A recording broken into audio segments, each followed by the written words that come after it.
Hello, everyone. Welcome to STL TV. I'm Cassandra Walker. Welcome to our series, Educating Through a Pandemic. We're discussing with school leaders, teachers, educators, and students about how the COVID-19 is impacting how we educate our students. Joining me now is Brittany Hogan with Rockwood School District. Brittany, welcome. Hi, welcome. Brittany, can you tell us your position and then explain what you do for the school district? Because it's kind of a unique position. Yes, so I am the coordinator of educational equity and diversity for the Rockwood School District. I oversee the VICC program, so the Voluntary Interdistrict Choice Corporation, and then I oversee the social workers, the social emotional behavior specialists. I support social justice-based initiatives in our buildings and professional development for our staff around diversity and inclusion. Thank you. Now that VICC program is a phenomenal program. As a matter of fact, I know some of the teachers that are in the district they told me that they were actually VICC students that came in. Can you tell me, how has your role changed or evolved now with those VICC students virtually? Because they're further away than everyone else from the actual student building. Right. So it's changed because, everything has changed. And so the first couple of weeks while we were in this, we were really focusing on making sure that all our students were one-to-one. So everyone had a Chromebook to access. On the secondary level, we're one-to-one, but not on the primary level. So within the first 2 weeks, we gave out, I think, close to 6,500 Chromebooks. That was for the district in total. But for our students who reside in St. Louis City, who participate in the VICC program, we had a couple different things. So the social workers dropped off Chromebooks. We had buses that were routed in the city to drop off Chromebooks to our family as well. And so now we're in the process. Now we've gotten our hotspots in. And so now we're making sure that every kid has internet access to go with that Chromebook, because it doesn't matter if you have the laptop, if you don't have any way to be able to access what's happening in your digital classroom. So I would say, I joke a lot and I say, like, I'm in logistics now. Like, everything I do is very much based around like how to get the kids what they need. So I feel like I'm a mixture between Instacart and UPS.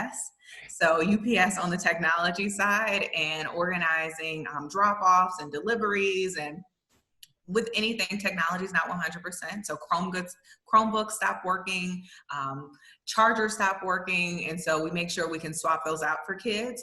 And then on the food side, right now we have something called Grab and Go. So 3 of our middle schools are open from 8 to 10 every day, and families can drive up and they can get breakfast and lunch. And so for our students who reside in St. Louis City, we have 10 buses that run routes throughout the city of where our students live, and we give out meals. So we do that Monday through Friday. On Fridays, we also have an amazing program called Got Your Backpack, which is ran out of my office as well. And we make sure that kids have food over the weekend. And we're also trying to help all our families. Like, we know that we're in this for the long haul and helping support our kids. And our commitment is to making sure that our kids have food and that we help our families. So while we don't have every resource to give, our social workers, we've just been doing an amazing job connecting our families with community resources. So a lot of my time is spent supporting the social workers and also coming up with resources, making connections. Papa John's was so amazing to us. Last week, they gave me 600 single serving pizzas, and we gave them to families on the bus route for our students who reside in St. Louis City.